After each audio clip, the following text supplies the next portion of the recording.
Nathan, you're here early. Yeah, I was gonna play with my new drone. The one Mom got me. Try to make it flip midair. And then it crashed into the neighbor's pool. So the whole plan kinda ended early. I figured I'd just come here. Oh, well, you want some leftover pizza? Yeah. No, wait. Leftover from when? Let me think. Yesterday? Okay.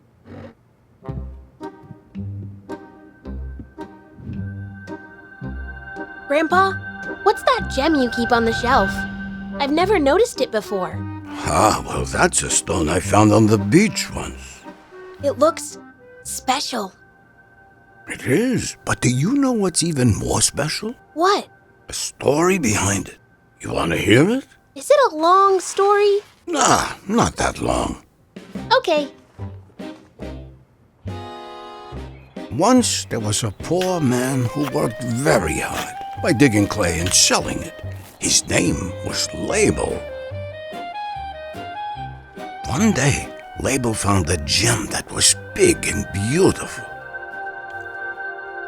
and looked like it was worth a lot of money.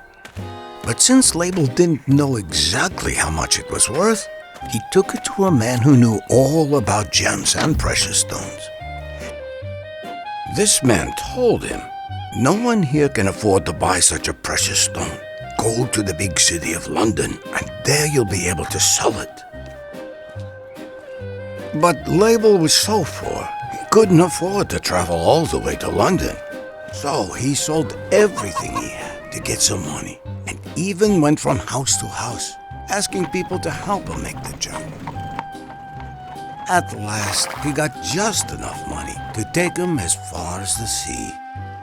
When Label arrived at the port, he didn't have any money left. He found the ship's captain and showed him the gem. Was he a pirate? Who? The captain. I'm not sure. Does he have an eye patch? Sure, he has an eye patch. Could I travel? Okay, he has a parrot. Okay, he has a parrot.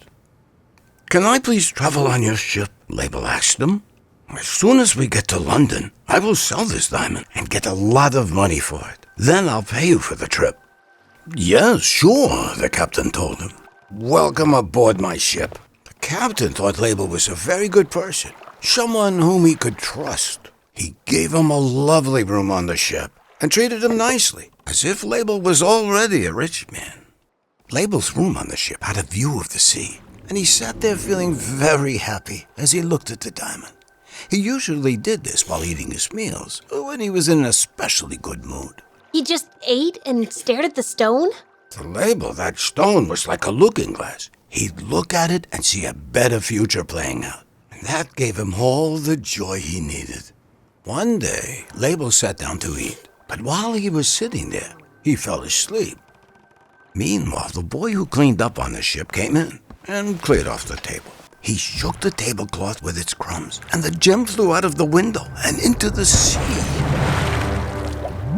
Whoa. When Label woke up and realized what happened, he almost went crazy. "Oh no," he cried. "My precious gem is gone." My precious. Nice, Nathan. You really got into it. Thanks, Grandpa. Even worse, what will happen when the captain finds out? He is really a cool man, and he might kill me if he finds out that I cannot pay for the boat trip now. I told you he was a pirate. He sure sounds like a pirate. Label thought hard about his problem and decided that he really had no choice. He would have to continue to act happy and pretend as if nothing ever happened. Whoa, wait. He lied? Not quite. Label was counting on God's guidance and kept his cool. Interesting. Keep on. Now, every day, the captain would spend time talking to Label about all kinds of things. On this day, Label made sure to appear happy, so the captain wouldn't think that anything was wrong. "And how are you today, Label?" the captain asked. "Fine, just fine," Label answered, putting on a big smile. The captain said to him, "There is something I want to discuss with you. You see, I have a large amount of wheat stored on the ship. I bought it and plan to sell it in London for a good profit. But because of my reputation, I'm afraid people might think I stole it from the king. So I'll give you the wheat, and you can sell it for me. Then I'll pay you a lot of money for helping me. Will you do it? Of course I will, Captain, Label said. This made the captain happy and gave Label hope that he might yet be able to pay for the trip. But as soon as the ship arrived in London, London, here I come. Captain suddenly died. He had no family or heirs, and so all the wheat now belonged to Label. And as Label soon discovered, it was worth a lot more money than the gem he lost in the sea. So, Nathan, what's the moral of the story? That I should take better care of my drone. That's true. You know what Rebbe Nachman said at the end of that story? The diamond, it wasn't really his. That's why he lost it. But the wheat, that was his. And you can tell, because it stayed with him. He got what he truly deserved, just because he stayed happy. What's meant to be yours will come to you. So the drone was never really mine? You could say that, but if you hadn't have crashed the drone, you wouldn't have come here. And maybe you'd never have noticed the gemstone. And I wouldn't have told you the story of Label. And you wouldn't gain a valuable life lesson. I don't want a valuable life lesson. I want my drone. Was it your drone in the first place? Maybe not. So now I need to stay cool and keep believing and good things are gonna come my way?